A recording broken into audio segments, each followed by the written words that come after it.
You've all seen the buzzwords: natural, single-source protein, sustainable. But what do they mean? Do they actually represent innovation, or are they just posers? And what happens when America's fast-paced pet food innovation meets Europe's demand for proof? Today, we're taking you inside Europe's biggest pet industry trade show, Zoomark International in Bologna, Italy. But this isn't just another event recap. What unfolded over a 6-week tour across the United Kingdom and several European countries turned into a revealing look between the European and American philosophies around pet nutrition and innovation. Our team saw it all, everything from transportation disasters to innovation claims that'll make you question what you're really paying for in your pet's food.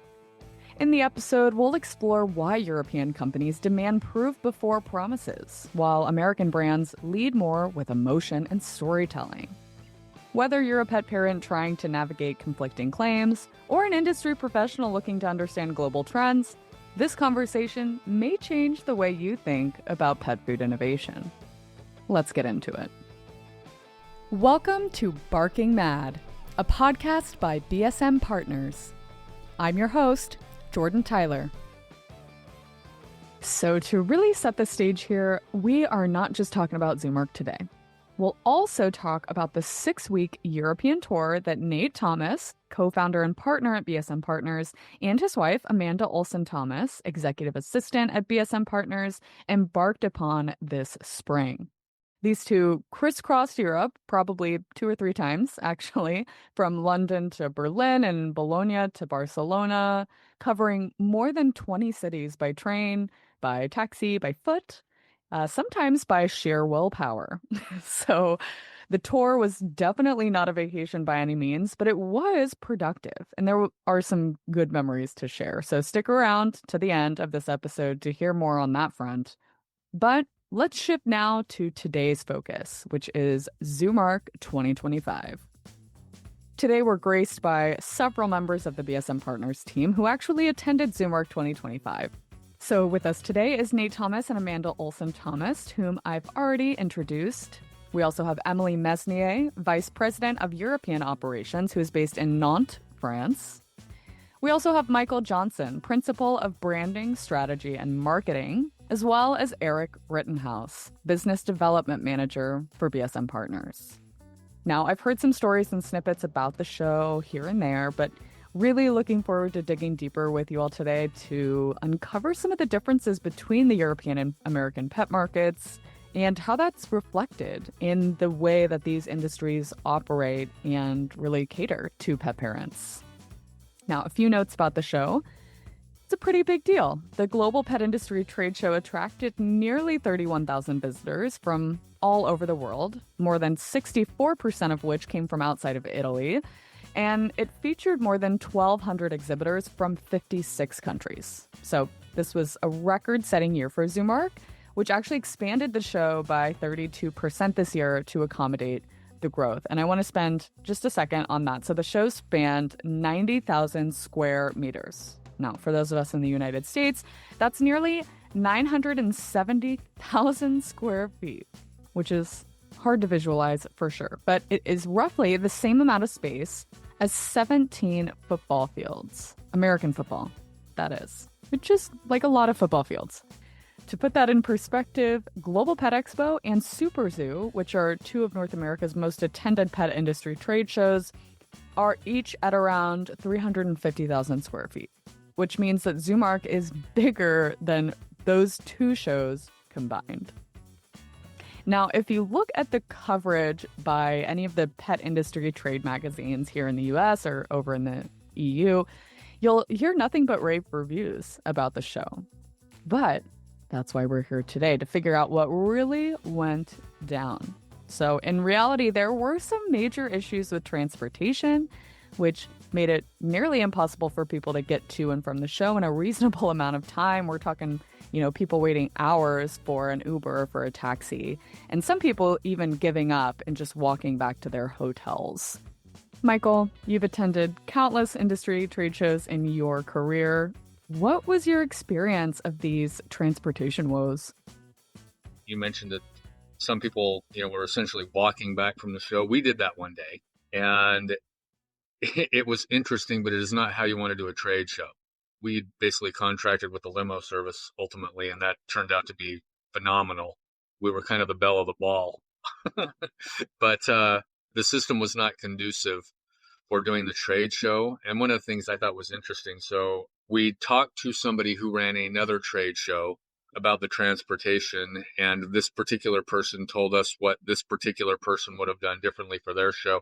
And it was a huge long list of here are the things I would have had coordinated so it never came to this. And again, I think we cannot overstate the incredible mess of traffic and inability to get a cab or to this show. I mean, it was really interesting given, you've brought the world to your doorstep and this is what happens. Now, to go a step further, and coming back just to the sheer size of this trade show, attendees were presented with another logistical challenge inside the show of merely navigating the many halls and booths within the Bologna Fair Convention Center. But don't just take it from me. Michael, would you give us some color on what you thought of the show? I thought it was a compelling trade show, not for innovation, just sheer scope and size. It's roughly 3 times the size of Global. If you look at their I mean, that's a really big show across, what was it, Eric? 10 halls? Yeah, 10 halls. And so it's a massive show. And I don't know if it's a function of that or just because they have so much space. I will say that, particularly in some of the, not necessarily the US pavilion, but, like pavilions 29, 28, 29, 30, just some magnificent booths. I mean, just mind blowing booths that, I mean, things you'd more expect to see at like a fashion show or a consumer electronics show or something like that. I mean, some of these booths put what we see, I think, in the US to shame. And so clearly that's something that they do well as part of this show, not necessarily in our particular pavilion, but some of these booths, I mean, were like full scale restaurants too. I mean, just Oh, yeah. a magnificent job of some of that. Yeah, they had chefs working some of these Yeah. booths. Oh, yeah. Yes, they do. Yeah. Chefs for humans or chefs for pets? Chefs for humans. For humans, They- you wanted to stop in and get some food. There a lot. Some of these booths were like cafes. If you went in there, you could order all kinds of food and drinks and hang out. And yeah, Yeah, that's actually kind of crazy. I'm thinking back to Global this spring and Super Zoo last fall, and sometimes it's hard to just find like a half decent lunch on the show floor. And either way, it's going to cost you $20 or more. So I would say that's definitely something different. And while there are definitely differences in the food selection, the way that the shows are laid out in general, and the transportation to and from, the team did see some parallels between the EU and US pet markets. So, for example, we've seen a lot of imitation in the American pet nutrition space, and it seems like the same thing is happening in European markets as well. And I wanted to read directly from a LinkedIn post that Emily shared with me from a French animal nutritionist who attended the show. So she wrote, Zoomark International is supposed to be the must-attend European trade show for pet food professionals. And yet, year after year, we see it above all as a theater of marketing abuse, greenwashing, and empty slogans. 2025 is no exception. Always the same products, the same recipes. On the innovation side, always the same freeze-dried foods from the US, Canada, or China. And as for the discussion, not a single word about regulations, nutritional balance, sustainability, or animal health. A pretty scathing review, but perhaps not altogether inaccurate. So, Emily, I'd love to get your take on all of this.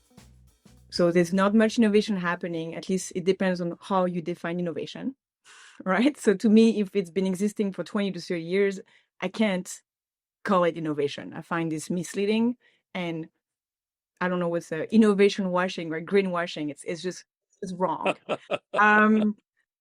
But with that being said, by digging deeper, there are some innovations happening. There are no kibble packaging 100% made out of paper. it exists right now in Europe. You can buy it in a store already. That's innovation compared to the US, at least. I think a lot of the innovation was happening on a very, very tiny booths that were disseminated in different places. There were some nuggets that needed to be found there. I mean, formulating food with truly alternative, completely new ingredients that are being approved, 1 month after the next in Europe and or in the US, and putting that in pet food is innovative, right? That definitely has not been existing for the last 10 years. Those are just brand new ingredients. The innovation I'd like to see would be a brand that finally takes a stand on doing a food that's putting the money into truly better innovation without all the cost of added unnecessarily marketing, or sometimes it's just really branding, which is marketing first, nutrition second, planet number 10, I guess. Oh, wow. Yeah. Sustainability way down on that list. And Michael, as our marketing guy, not to put you on the spot, but what's your take on this whole discussion of imitation versus innovation, or, what's just marketing versus actual advancements in pet nutrition and care? I think there are pockets of innovation. I think there are people that have a lot of really interesting ideas, but, I'm not trying to take a different position altogether from what Emily is saying, but in the world of pet products, you also have to be able to sell it. And I think that's one of the reasons why there's so much imitation as opposed to true innovation. A lot of these things that we look at as innovative, or the advent of a new product form, or blah, blah, blah, blah, blah, if I can't find a market, I really can't do it. Right. So we need marketing. But I think what we're all getting at here is when companies put marketing dollars ahead of research dollars, that impacts the innovation that we see in the market and the actual quality of what ends up in Pets Bowls. So, Nate, I'd love to throw this over to you. Where do you think innovation in the European pet market is actually happening? There are some functional ingredients that are actually taking off pretty well in Europe. So there's a lot of ingredient innovation that's happening there. And I think a lot of times we poo-poo it because ingredients anybody can buy, right? So is it really going to do any kind of differentiation with the brand? I think the answer to that is, well, it depends on how they use it and how they market it. Kind of coming back to the marketing innovation. Innovation is even here in the US, but it's hard to see because some of the innovation is elusive. It hides from us. It's hard to recognize. It's hard to see. So even though it's not necessarily as obvious to us that it's happening, I do think that pets are benefiting from that. Yeah, I think that's an interesting point, right? There could be ingredient innovation that contributes to product innovation, even if the product in terms of format, so is it kibble, is it freeze-dried, is it wet, and how it's packaged, doesn't really stand out as new or different in and of itself. And another thing we've talked about in the past is making sure that innovations, whether they're around the product itself or around the ingredients in the product, are backed by scientific evidence. Now, Eric, I'm interested to hear your 2 cents on this based on what you heard and saw at the show. So, is this idea of substantiating product claims with research a priority among European pet owners? What's interesting, some of the conversations we're having, and I would say we're just at the emerging state of these conversations, are centered around, maybe I do want some substantiation behind it or evidence behind some of these functionality claims. That appears to be coming up more so. So that was one of my takeaways, is they're looking to position themselves different versus say, I'm just like everyone else now in these claims. I'm going to go a step further and actually go do the research and provide the substantiation. And where I have to believe, again, this is emerging, where this will lead to is this will now become a part of their sales and marketing strategy. So before I think it was a little bit, as we've talked about the Wild West, they just threw whatever else was out there. I mean, if my key competitor is doing it, then I'm going to do it. And I think a few of them are recognizing I need to differentiate myself a little bit better. We got to hope that trend continues, but we're having some good conversations about it. So the market's being driven increasingly by brands and people within it wanting to truly differentiate by doing the research and substantiating their claims with data. And I definitely agree. I hope that trend continues. But I'm curious what else was unique. So, Nate, after touring Europe for 6 weeks, what were some of the things that you noticed? One of the things that we noticed a lot in Europe is, as compared to like a US trade show, a lot of the really successful companies in Europe are not targeting all the European market. So, for example, you might have a company that owns the lion's share of the market, over 50% of a market in a particular country, but they're not marketing it in all the other European countries. And so it's almost created in a way like these little pockets of competition where they're not broadly competing with everybody out there. And so I don't think you're seeing a rush for the same kind of Me Too level things that you do in the US. But I think a lot of it's because the European companies don't seem to be wanting to participate in every single market in Europe. Yeah, that's fascinating. So it's just the competitive landscape is vastly different than here in the United States. And I'd love to now kind of get into what we saw at the show in terms of actual products and some of the real innovations that the team did notice. Emily, let's start with your key takeaways. What's hot right now in the European pet market? A very quick comparison that I saw with a few things that I've seen in the show between Europe and the US, which were interesting. US, if I oversimplify, meat first, high protein, freeze dry, natural, still the no fillers, right? And new format. In Europe, natural used to be not interesting at all. 15 years ago, there's so many companies using BHA, BHT, didn't care about natural antioxidant, for example. I'm seeing more and more natural claims in Europe. So I feel like in the US, it's losing traction. In Europe, it's gaining traction. So that's interesting. But there's the same, no fillers. In Europe, it's no nasties, which is cute, same thing. And in Europe, compared to those American claims that we see almost everywhere now, organic, and then so many brands say no sugar added. I'm not sure why. I've seen the most very bad formulation in my last 17 years of doing pet food. Added sugar have never really been a big problem, but maybe it was in Europe. I'm not sure. And then, yeah, there's way more competition for the differentiator while staying competitive in price, which I don't see as much in the US. And then a lot of herbs and plants was a big thing in my first European project 6 years ago. It's still big. And if you see the brands that have been acquired and that continue to grow, they have a lot of those herbs and plants. This is not something we see in the US. That's a big difference. And I think, again, it's come from culture, right? Older culture, grandma's remedy when, you're feeling nauseated or you have skin allergies or whatever. And they're putting a lot of those ingredients in the pet food. That's not innovative. It's been going on for a while, but it's still very strong. And we don't have that in the US. Yeah, it could be innovative for one area of the world and not as innovative in another area of the world. I think that's interesting. Michael, Nate, what did you see that you thought was unique? I will say I have never heard of more ingredients that they're putting into things over there. And Nate, you run with it from there. Yeah, there's a lot of really interesting ingredients out there. The reality is that they're doing a lot more research on ingredients in Europe. And that is a huge difference. And so you're seeing a lot of ingredient innovation come through on the European side because they're actually doing research there and they actually know things. Whereas here in the US, any amount of research that's done, half of the stuff never even gets published because these companies see it as a competitive advantage, or maybe they don't like the results. Dr. Shoveler says one of my very favorite things. I've heard her say it a million times. I'm going to say it again. There is no crying in research.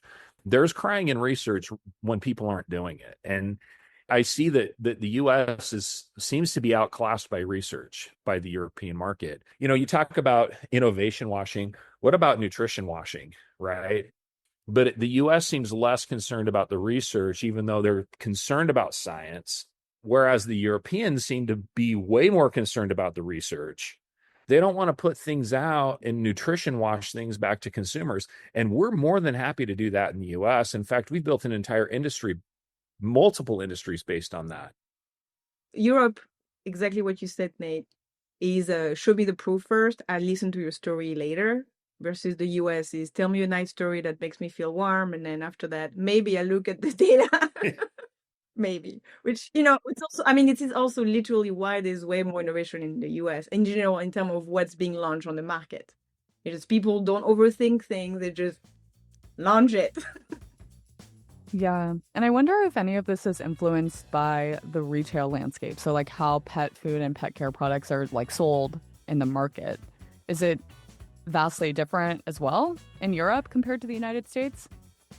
The market is not nearly as mature or evolved as that in the States. And I don't throw that out as an indictment. It's just we've been much more accustomed to, I guess, pet product marketing, over the past couple of decades than they have. It's still largely a grocery-centered business in the EU as opposed to, largely specialty, in the States. But because of that, maybe it's more authentic.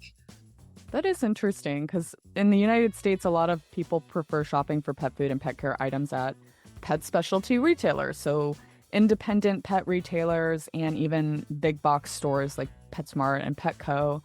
Whereas in Europe, most people are purchasing these products at grocery stores. And another thing, there's actually more people and pets in Europe compared to the United States, yet the market is smaller in terms of dollar sales, or rather, euro sales. The market in Europe is smaller than that of the United States. And it sort of depends on where you get this data from, but the American Pet Products Association clocks pet ownership in the United States at 64% of all households. So nearly 2/3 of the American population owns at least one pet. Whereas in Europe, only about 50% of the population owns at least one pet, according to the European Pet Food Industry Federation, or FEDIAF. So, Michael, I'm curious to get your take on this. How much do people spend on their pets in Europe versus in the United States? Off the top of my head, I think it's about half. The market population is actually larger. The dollar sales are, again, I want to say if you aggregate all the countries in EU, it's half the United States market. And so the spend is just not the same. I don't think that's a function of where they want to be. I just think it's a function of where they've been. Again, it's mostly a grocery-driven marketplace. We are seeing pockets of premiumization. Virtually every booth was premiumizing. I mean, that's just where they want to head. Humanization's a big buzzword over there. Premium's a big word over there. And so I think they're heading in that direction. It's just a matter of how do we tap into that? Yeah, so it sounds like the markets are just structured differently. In Europe, you have more of a siloed industry, kind of country by country, that's focused more on substantiating product claims and doing ingredient research. And in America, you have more of a national industry with a handful of big players that kind of dominate across the entire market.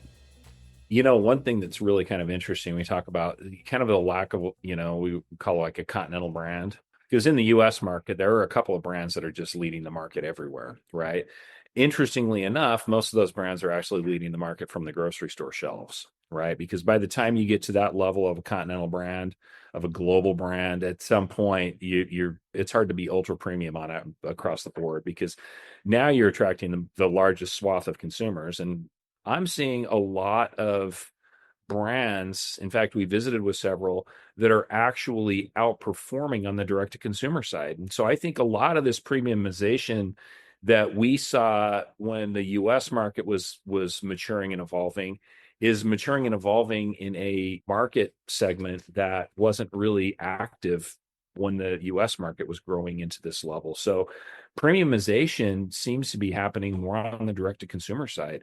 How that rolls back out into the standard pet industry once those brands really start to get large enough that they'll have to actually start selling in brick and mortar as well, it'll be really interesting to see how that evolves.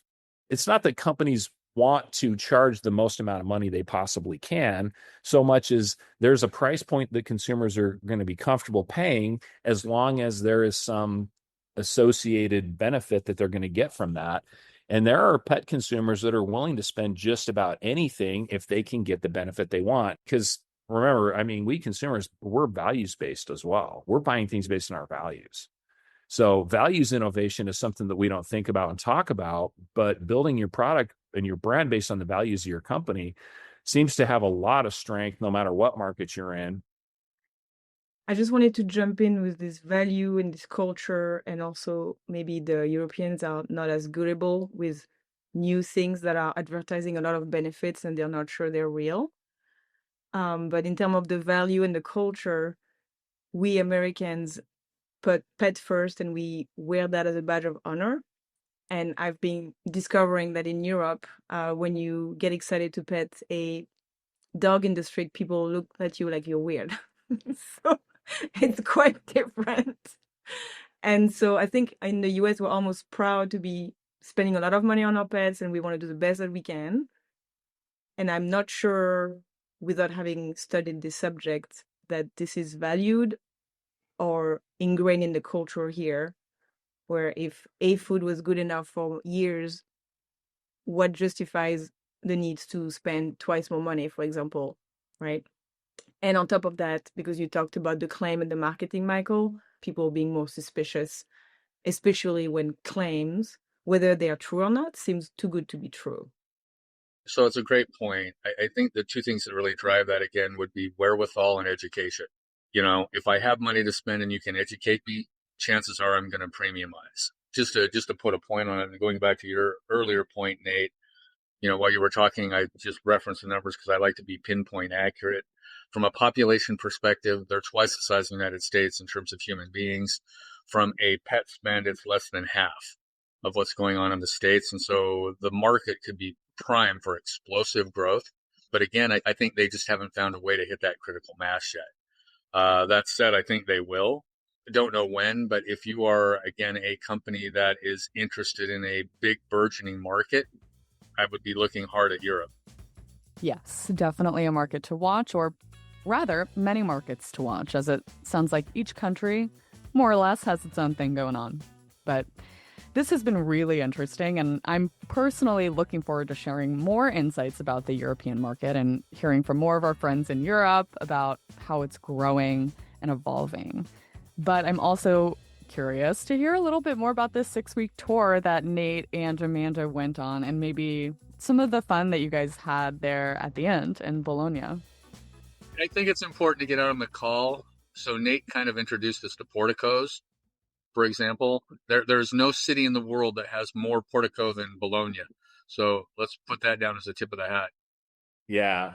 Bologna has 50 kilometers of shopping and eating under Porticos. Yeah. You could walk all day long and get all kinds of shopping and eating that you've never seen. Plus, anywhere you go in the old world, especially in Italy, you're going to see some really amazing architecture and some really interesting and really old, things from antiquity. Of course, it's a great place to be. So you're right. All those porticos, what those porticos really result in is a whole bunch of great shopping and eating. And some really great sightseeing and some good photography too. Yeah. All right, writing that down for my future trip to Italy. Thanks for the rec. But Amanda, what was your favorite part of the trip? I really enjoyed meeting a lot of the people, a lot of the, meeting people from companies we had meetings with and stuff like that. Honestly, I thought one of the best parts of the trip was going to Nantes. That was amazing. Nantes is an amazing city. And of course, going to Venice with you, Michael. Well, that goes without saying, but I think that the best part of the trip for me was meeting our clients and our partners and the new people and the things about Europe, because it was really clear to me that, and I'll just talk about BSM real quick. What we did in the US to dynamically change the consulting environment is what the Europeans seem to be very thirsty for right now. And I've got to tell you, it was really, really affirming for me to sit down with people and talk about things that are important to them. And they happen to be the same things that are important to us.